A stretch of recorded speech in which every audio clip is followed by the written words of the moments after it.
You're going to call Jim, call your dad in a minute, and does he know you've come to see the show? Yes. Yes, great, OK. You're going to tell him it was terrible. It was so bad that you've left early, in fact. Would he believe this, do you think? Yeah, he might do. Oh. He doesn't...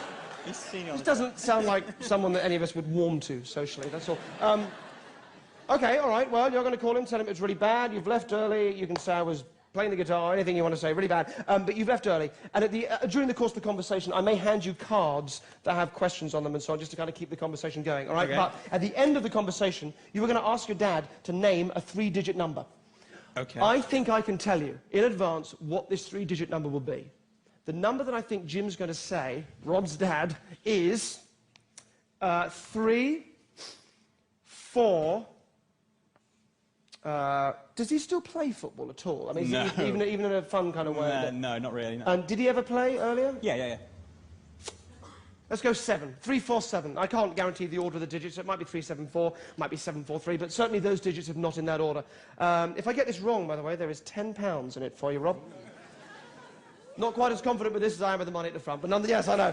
But nonetheless, £10. OK, good. So listen, you're going to call him on this phone. I know it's a slightly odd setup. You'll know it's him when he picks up. That's all that's important. So if you can type in the number now. Lovely. So that's the... You want to hold that. Maybe you need to say who you are. It's a speakerphone, so you can just hold it like that. Okay. You need to speak up a little bit and need to say who you are. The rest of you got to keep absolutely quiet. Any noise in the background, they'll know something's going on. So you've got to keep absolutely quiet. Hello? Hello? Hello, Dad? Yes. Hello, it's Rob. I just thought I'd give you a ring because we just came out of Derren Brown. And? It was rubbish. We've just walked out of it, to be honest. I was a bit disappointed. Yeah, I thought it was going to be really good, but... Actually, there was one good thing that Derren did. Derren? Let me try it with you, actually. Give me a sec. Imagine a blackboard. Now, imagine you're going up to the board, and you're going to write a 3-digit number on it. OK? Right. Yeah. What's the first digit? 1.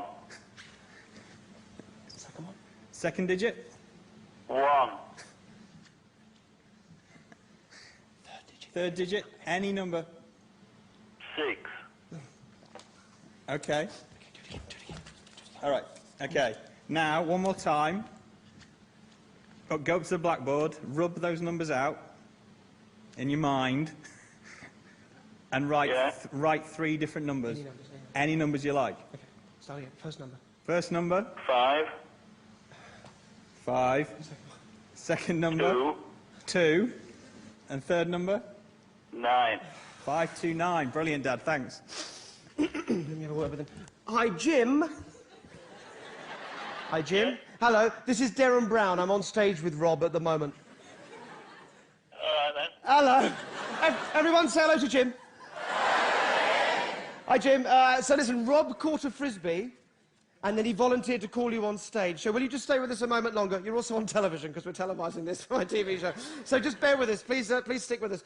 Jim, I've written down the numbers that I think you're going to say. OK? Right. I've written them down, and Jim, they are in full view of an entire audience. There's 1,000 people here. You're on speakerphone. And they all know what the numbers are going to be, including Rob. So you know, if I tell you you've got the numbers right, then you know I can't possibly change them because everybody can see them. Now, Rob, so far you've got them wrong twice. I'm going to give you one more chance at getting them right. I mean, you're embarrassing yourself, I think, more than anybody else. So, Jim, just imagine you're going up to a blackboard. You're going to write those 3 numbers. Don't think about it, just do it. And then Rob's going to ask you what they are, one at a time. Rob, can you ask your dad what the first one is, please? What's the first number, Dad? 1. 1. 1. The second one? The second one? 1. 1. 1, 1. And the last one? Last one? 7. 7.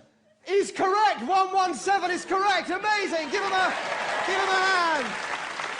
Jim, you got it absolutely spot on. 117 was good. There's a big banner across the stage that says, Jim will say 117, and you just got it spot on. Now, I know it's not the same when you can't see it, when you're not here yourself, but how does that feel? That's amazing. You just got it right. Very good. Oh, excellent. No, it really is. Pardon? I'm number 1. You are number 1. You are number 1. You know, you really got it right. You really are number 1. I tell you something else, Jim, and this is just from listening to your voice on the phone. Okay. And I swear to God and on the lives of my children that I haven't been given any clues by Rob. But I would say that you, I'm guessing you're perhaps retired, but I think you maybe used to work in some sort of medical setting, maybe a paramedic or something like that? That's correct. Oh, excellent. And I would say you also have quite a keen interest in football, but maybe working with other people that play football or a football club or something like that. Yes, that's correct. And you either have, or maybe you used to have a dog and you would have called it Shandy. Yes. Amazing. Listen, thank you, Jim. You've been fantastic. Give Jim a hand. Say goodbye, everybody. Thank you, Jim. Rob will explain everything, I'm sure. Goodbye. Thank you. Jim, Rob, brother, you win the £10, but thank you so much indeed. I'll let you head back. Rob, everybody, give him a hand. Thank you. Thank you, Rob. That was way off, wasn't it? Actually, Rob, just come back for a second. Sorry, come back for a second. I feel bad about this, mainly because it was shit, and I lost £10, which I'm never happy with. Just come back for a second for me. You can keep the money; it's yours. Don't worry, unless you want to gamble. No. So look, 347. He said 116. 6 add 1 is 7, perhaps. 9 take away 2 is 7. 5 take away 2 is 3. It's all sort of there, but not in... No, I'm clutching at straws, aren't I? But there is... Can we get a camera on stage just so I can explain this bit? So when you tell him about this, I don't want him thinking that he did just get it wrong or mess up, or even that I did. So I want you to be able to explain to him... Because the numbers he chose are actually kind of quite interesting. Do you have the... You've got the £10 note, you've got the money, haven't you? Of course you have. Yeah, take it out for a second for us. There is some writing on the inside of the note. Don't open it quite yet. You need to do a couple of things. You need to hold it and open it up so the camera can see it and sort of keep it still like that. And just read out what it says. So do that for me. Go on, read it out. I will make him say this number. This number. There's an arrow. It points to the serial number on the bill. Just turn it around. Just read out the last 6 digits for us. Go on, then. 116529. Yeah, 116529. He got the serial number. The serial number on the note. Thank you, Jim, wherever you are. Keep the money. Show your dad when you see him. Thank you very much indeed.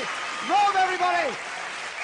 Rob and Jim, wherever you are. Thank you very much indeed. Serial number on the note. Dan, whatever you say next is your final decision. This is it, your final decision. A couple of things I need to say first about the interval to the rest of you. First of all, that box up there, you need to know no one's going to touch that during the interval. Okay, now because of what I'm about to say, I think most of you will be staying in here during the interval. But for those of you that do leave, so you know no one's going to touch it, I need to nominate one of you whose job it will be to guard the box during the course of the interval. So, let's try and get this up the top. Oh, very good, very good. Stand up for me, somebody. Stand, please, stand. Thank you so much. Your name, please. Amanda. Are you happy that between you and your friends, you'll make sure that, you know, one of you is keeping an eye on that box throughout the interval? Sure we can. Thank you so much, Amanda. Everybody else will buy you a drink each as a way of saying thank you. But take a seat for us, Amanda. Thank you very much indeed. Thank you, Amanda. You can take a seat. Thank you. And Amanda, if you don't mind, would you throw the frisbee back to me as well? You have to throw it quite hard. Just bear in mind it comes to me out of the darkness and is fucking terrifying, but thank you. Secondly, in the 1920s and 30s, there was an act that was very popular around this part of town. It was known as the Oracle Act. In the Oracle Act, members of the audience would each write down a personal question, a private personal question, and seal it into a little envelope.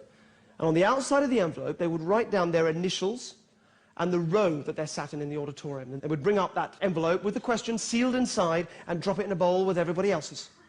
And then the oracle, the performer, the mind reader, would reach in, take an envelope one at a time. He wouldn't open it, but he would try and deduce from the way those initials are written on the outside or from clues given off by the spectators when they stand up and identify themselves.